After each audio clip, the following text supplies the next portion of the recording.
ऋषि, वो विराट कोहली और अनुष्का आए थे। विराज बैठ प्रसन्न हो।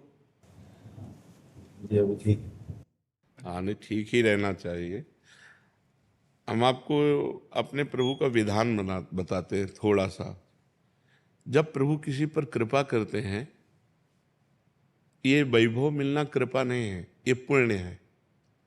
पुण्य से एक घोर पापी को भी बहुत देखो, पाप करके भी उनका कोई पुण्य है जिससे वो सुकृत पूर्व के सुकृतवश चल रहे हैं, नया पाप है।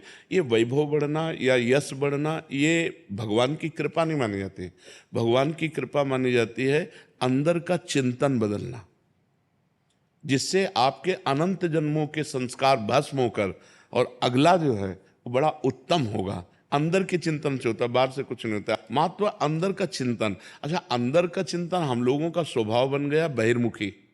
बहिर्मुखी मतलब बाहर, बाहर यश कीर्ति लाभ विजय, इससे हमको सुख मिलता है। अंदर से कोई मतलब नहीं रखता कोई, कोई विरला ही अंदर से। अब क्या होता है, भगवान जब कृपा करते हैं तो संत समागम देते हैं, फिर दूसरी जब कृपा होती तो विपरीतता देते हैं, और फिर अंदर से एक रास्ता देते हैं, ये मेरा रास्ता है, ये परम शांति का रास्ता है, ये शांति का रास्ता नहीं। भगवान वो रास्ता देते हैं और जीव को अपने पास बुला लेते हैं। बिना प्रतिकूलता के संसार का राग नष्ट नहीं होता। किसी को भी वैराग्य होता है तो संसार की प्रतिकूलता देखकर वैराग्य होता है। सब कुछ हमारे अनुकूल है तो हम आनंदित होकर उसका भोग करते हैं। जब हमारे ऊपर प्रतिकूलता आती है तब ठेस पहुंचती है कि इतना झूठा संसार, तो अंदर से भगवान रास्ता देते हैं, ये सही है। भगवान बिना प्रतिकूलता के इस संसार को छुड़ाने का कोई भी औषधि नहीं रखी। आज तक जितने बड़े महापुरुष हुए हैं, जिनका जीवन बदला है, उनको प्रतिकूलता का दर्शन करके बदला है। तो कभी प्रतिकूलता आए तो उस समय आनंदित हो कि मेरे ऊपर अब भगवान की कृपा हो रही है, कि मुझे सतमार्ग में चलने की प्रेरणा मिल रही है। अगर सतमार्ग छूटा हो, ये सब तो एक सेकंड के लिए आप विचार कीजिए। अब अपना सुधार कर लो, अपने जीवन को सत्य में ले आओ, तो अगला जो होगा वो बहुत जोर का होगा।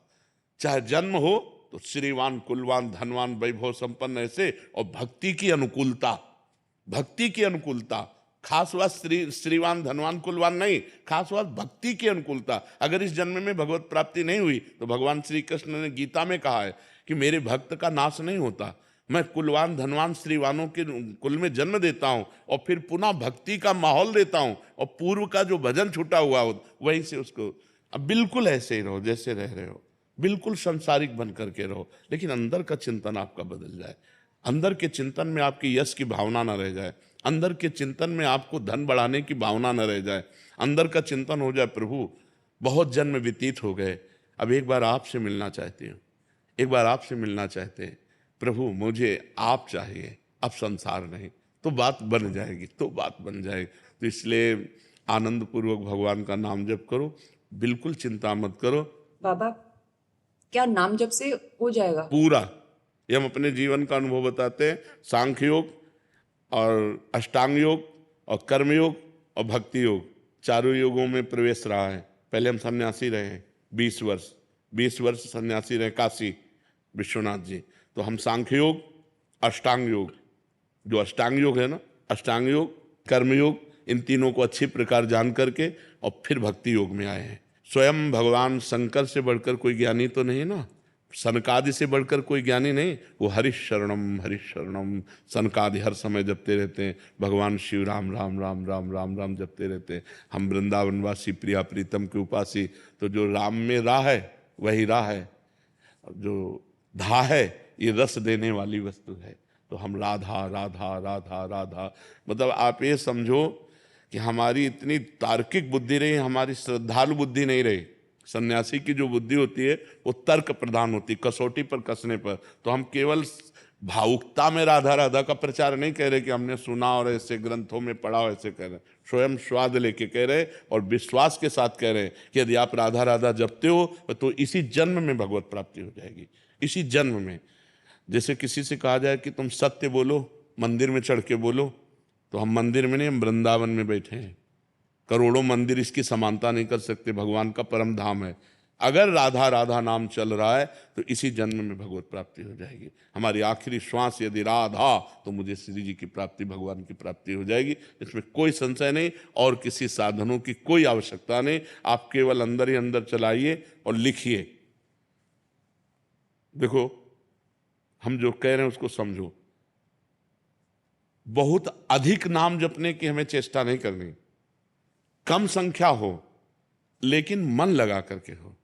जैसे हम, अब देखो, आप लिखो राधा, अपने दिमाग में लिखो, खुले नेत्र लिखो या बाहर बाहर देखो, दिखाई दे रहा है राधा लिखा हुआ, वही कान में सुनो राधा, वही अंदर उठाओ राधा, ये तीनों का एकाकार हो जाए तो ये करोड़ों नाम जप के बराबर है। देखो, जैसे हम बोला राधा, ऐसे हम 1000 राधा नाम बोले तो हम बोला राधा, ये उपांशु है, इसे उपांशु कहते हैं। राधा राधा राधा राधा 1000 बार, ये उपांशु हुआ। अब ये ऐसे उपांशु हम 10,000 बार जप करें, अंदर देखते हुए बोले राधा, उपांशु 10,000 बार नाम जप करने का फल एक बार मानसिक में है। इतना बड़ा फल है ये। ऐसे राधा राधा राधा चल रहा है, नेत्रों से हम उसे देख रहे हैं, कानों से उसे सुन रहे हैं। आप देखना कि अगर मन भगेगा तो आप लिख नहीं पाओगे राधा नाम, अगर लिख रहे हो तो मन भगेगा नहीं। तो चाहे 10 बार लिखो, 100 बार लिखो, लेकिन एक अभ्यास बनाओ ऐसा कि कुछ समय शांति से स्नान आदि करके बैठ गए और राधा राधा लिख रहे हैं, उसी का चिंतन कर रहे हैं। इसे अपना जीवन बना लो, फिर आप परिणाम में खुद देख लेना। कोई घाटे का सौदा तो है नहीं, ठीक है। ये सखी को दे दे, ठाकुर शिव जी की है।